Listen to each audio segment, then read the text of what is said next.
Hey guys, Otto 5 here with episode number 21 of the West Ham Grimwood on EAFC 24.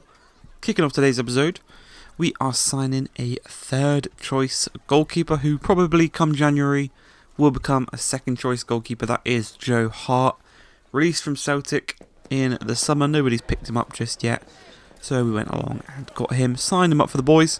Obviously Navas, we signed him last January. He is going to last a year here because he was angry that I didn't give him crucial first team football, even though when I did give him first team football, maybe didn't quite perform as well as I thought he would.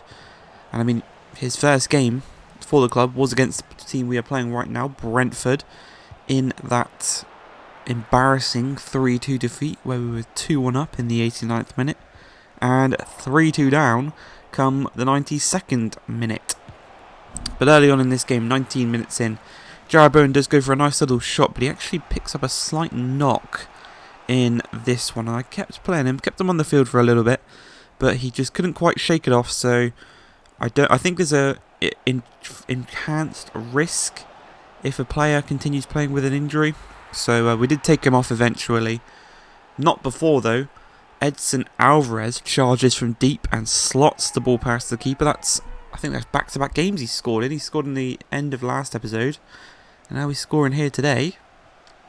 Not too bad, but obviously now with the signings we do have rotational options available to us much more freely than last year. Obviously last year we probably would have had to play someone like Ben Rama or Fornals if Balon had got injured. Now we can sub Willian onto one, and we've still got Adama Traore on the bench. We can sub Adama Traore. We've still got Kudus on the bench or whoever on the bench. So the rotational options right now are really, really solid here at West Ham. As Costa, the main man in the middle, doubles our lead here against Brentford, continuing our winning streak. We haven't lost since match day 2. I think we're now approaching match day 10. This might be match day 10.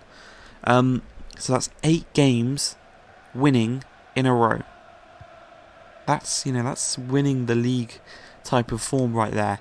Touch wood. Obviously it's very early in the season, so let's not go too far ahead of ourselves.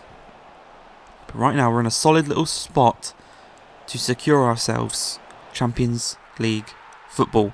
3-0 up now. Kudus, the man, getting the goal, and he has been on fire since he came back from that injury. It's like he didn't miss a beat in those 7 months. It's like he's come back stronger than before, like he's come back quicker than before, like he's come back more clinical than before, which is amazing. Absolutely amazing. 3-0 up here though against Brentford, and a great save from Georgie. He hasn't had much to do all game, but when he's called upon, he delivers the goods, and he keeps it. He keeps that clean sheet. I've been saying over these past few episodes, 3 points are more important than the clean sheet. But hey, it doesn't hurt to get a clean sheet every now and often. And there we go, solidifying a 4-0 victory. Adama Traore with his first goal for the club. Our Spanish winger slots it home. He's been so good this season. He's got so many assists. And there we go. 1 goal in 10 matches for our main man, which is really good to see him on the score sheet. I think he deserves it. He's been probably our best player this season alongside Costa. Tammy in 3rd place I would go for. But yeah, Kudus is flying up there. Obviously he's not played as much as the other guys, but he is already right up there as Adama Traore almost goes and gets his 2nd in the game. It's like a London bus. You wait for 1 and then 2 come along at once, but 10 games in, 8 wins in a row, 25 points, a 2-point gap between ourselves and Liverpool in 2nd place. Really, really nice little lead we have got right now, and hopefully we can build upon that. But before we do so, we've got a nice little break in the Carabao Cup. Fleetwood are coming to the London Stadium. Previous round we beat Portsmouth, not Bournemouth, Portsmouth. Beat them 3-1, I do believe. Got the rotational team up there again. Early doors, 2 minutes in, Willian Onto proven there are levels to this game. This team, I've said it before, it's an upper championship to mid-table Premier League level quality team. It can compete at those levels. So when we're coming up against these kind of lower league teams in the Carabao Cup and whatnot, we're gonna obliterate them. Proving that early doors with Nanto. We're going to continue to prove that throughout this game.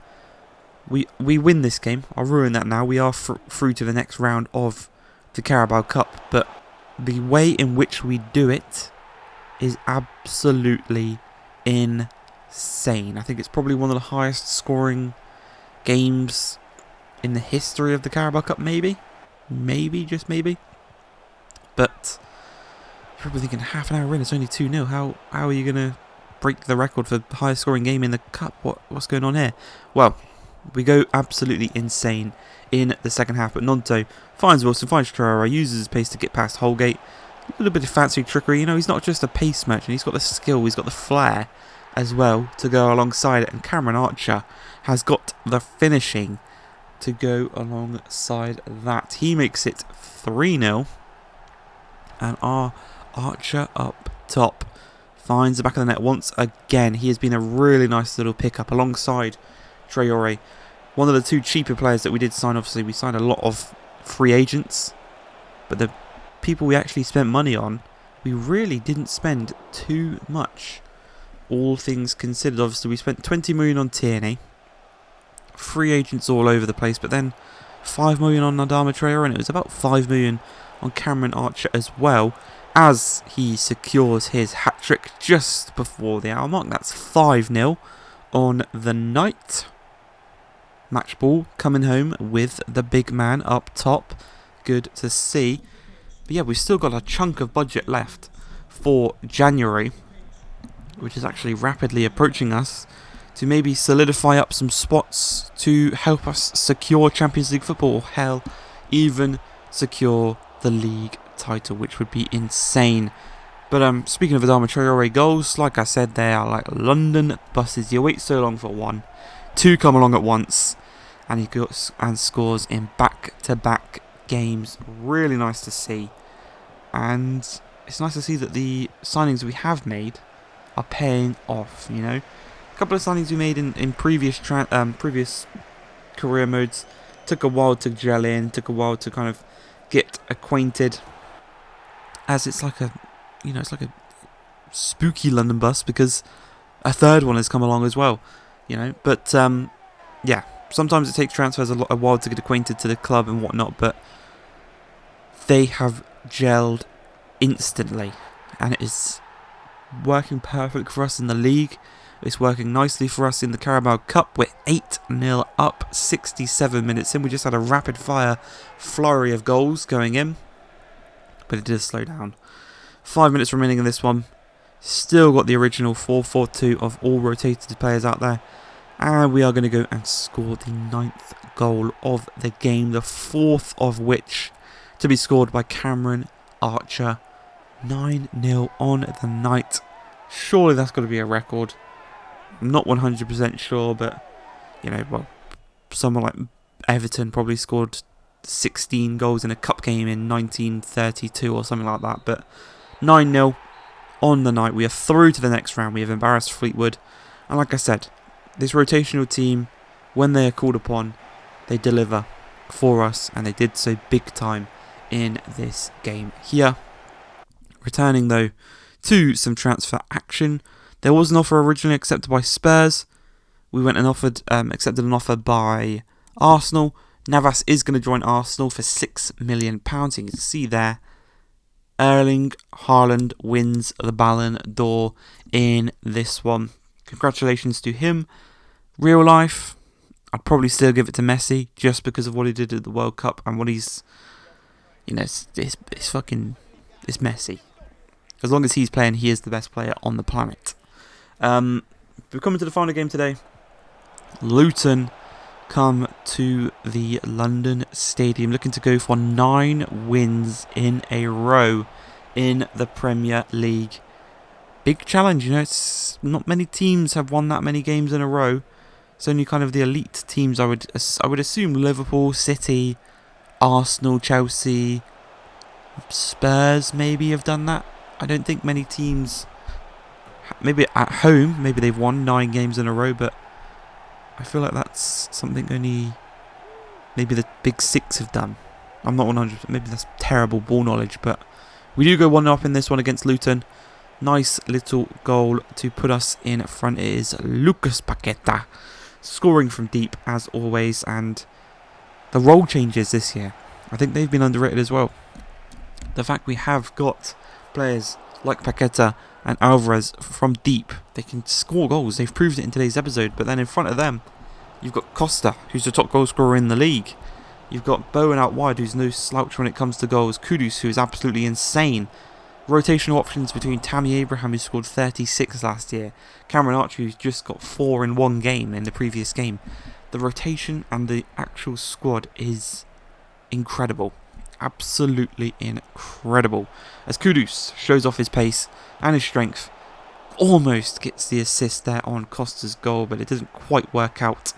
Still 1-0, but we are dominating this game. Down the wings, they can't deal with us. They're playing the 5 at the back, so Archer, I decided to play him because he scored 4 goals. You can't drop someone who scores 4 goals midweek.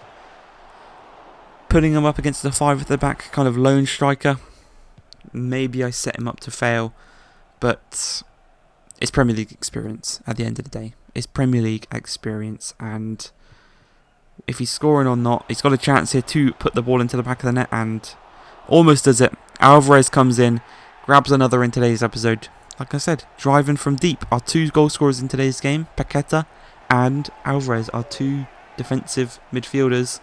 We allow them to free roam up the pitch when they feel like it, but Archer, kind of set him up to fail, which is unfortunate as we approach kind of the 70th odd minute. Wilson's come on at this point. Wilson can't even score. He's an experienced Premier League striker, and even he can't put the ball in the back of the net, but Paqueta whips this one in, finds the head of our new boy Costa. 3-0 is the score here against Luton, and that should be all 3 points wrapped up, and that should be 9 wins in a row in the Premier League. We go for an audacious volley, didn't quite work out, bobbling all around. They keep it in. Chance here, I thought the game was over. Willian Onto was standing still, but a chance still can be won here. But maybe if I wasn't standing still, we could have got a 4th. The game is going to end 3-0. I hope you guys have enjoyed this episode. If you have, please like, subscribe, and peace.